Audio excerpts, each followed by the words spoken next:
Following the Middle Ages, people seek the means for revolt against the tyranny of the times. Luther believed that princes, dukes, city councils, those in positions of authority, were there to serve the people. They were not there for their own benefit, for their own aggrandizement. They were there to enhance the lives of the people they ruled. And so you find Luther and his fellow reformers admonishing ruling authorities to do a good job, to take care of infrastructure, to take care of the poor, not to cheat people, not to waste people's tax money. Ruling authorities were to be in service to the people. The reformers speak out against the spiritual tyranny of the church, but some, like Martin Luther, struggle with the writings of the Apostle Paul in the book of Romans, chapter 13. Let every person be subject to the governing authorities, for there is no authority except from God, and those that exist have been instituted by God. Therefore, one must be in subjection, not only to avoid God's wrath, but also for the sake of conscience. In the early 1520s, Frederick the Wise actually asked the Wittenberg professors whether he could use his armed forces as a prince of the empire against the emperor, should the emperor crack down on Lutherans.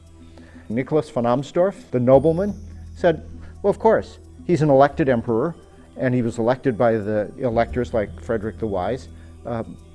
He's subject to their discipline.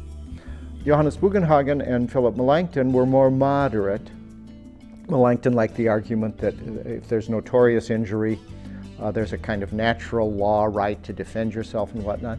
And Luther said, no, you simply have to suffer for the faith. This led to a kind of crisis for him because governments were persecuting the evangelical faith, and even the House of Habsburg, the imperial house, burned two of his fellow Augustinians and launched the whole story of martyrdom in the Reformation period. In his writing on the freedom of a Christian, Luther writes parallel statements. The first statement, a Christian is a perfectly free lord of all, subject to none. This statement gains great popularity, while the second statement, a Christian is a perfectly dutiful servant of all, subject to all. This receives less attention from the masses.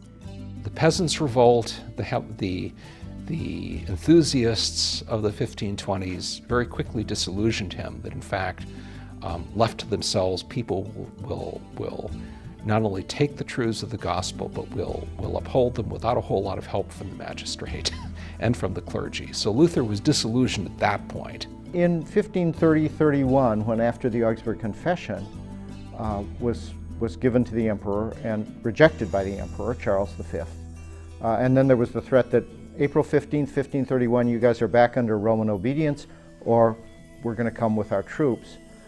When the Smalcaldic War finally came, Charles V was not entirely successful in snuffing out Lutheranism, even in controlling territory. When he's there with troops, people will fall in line. When he leaves, well, the evangelical preachers, the Lutheran preachers may come back.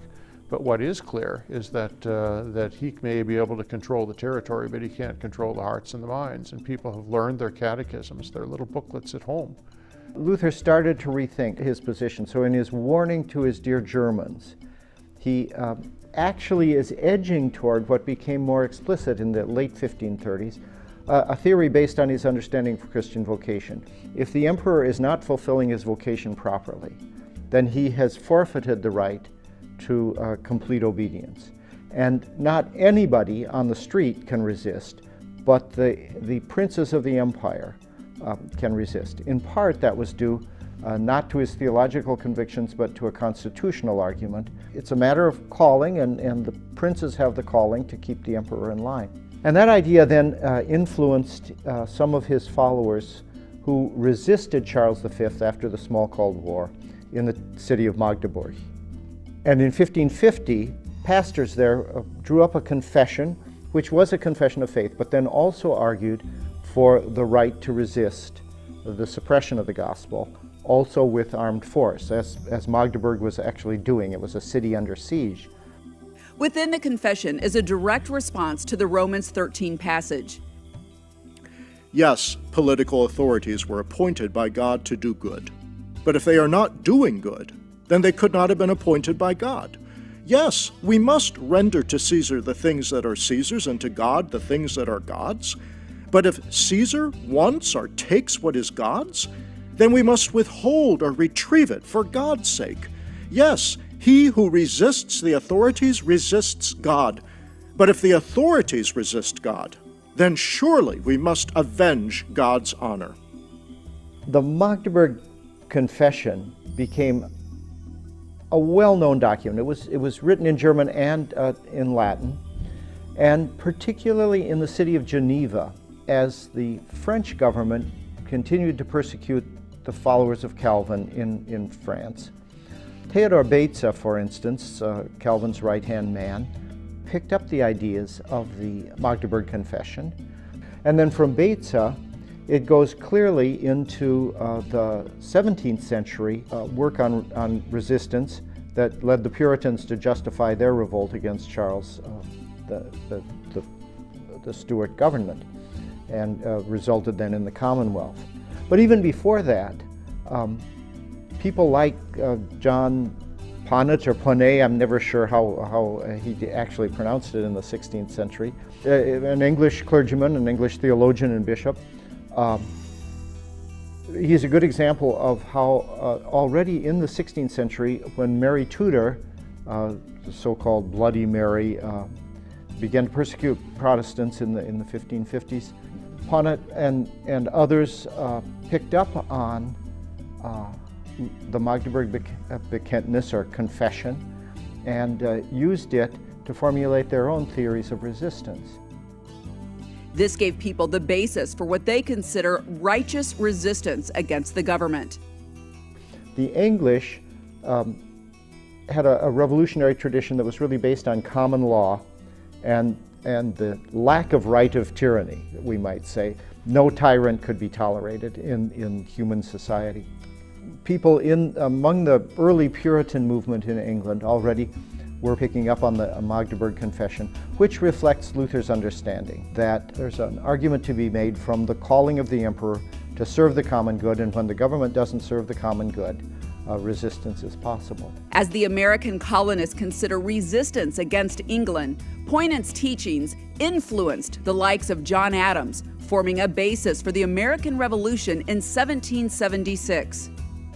John Adams was a very devout Christian, and he wanted to root his theories of resistance for the American Revolution in Christian sources. And Ponet's argument was rooted in the theories of resistance all the way back to the Reformation. So John Adams recommended Pontet. In fact, in his treatise on the Thoughts of Government, he repeated the basic tenets of resistance that we find in Pontet. What John Adams didn't realize was actually how deeply rooted this argument was in the Lutheran tradition and even in the ideas of Luther himself. Today, our idea of a just war is traced along this path back to the days of the Reformation.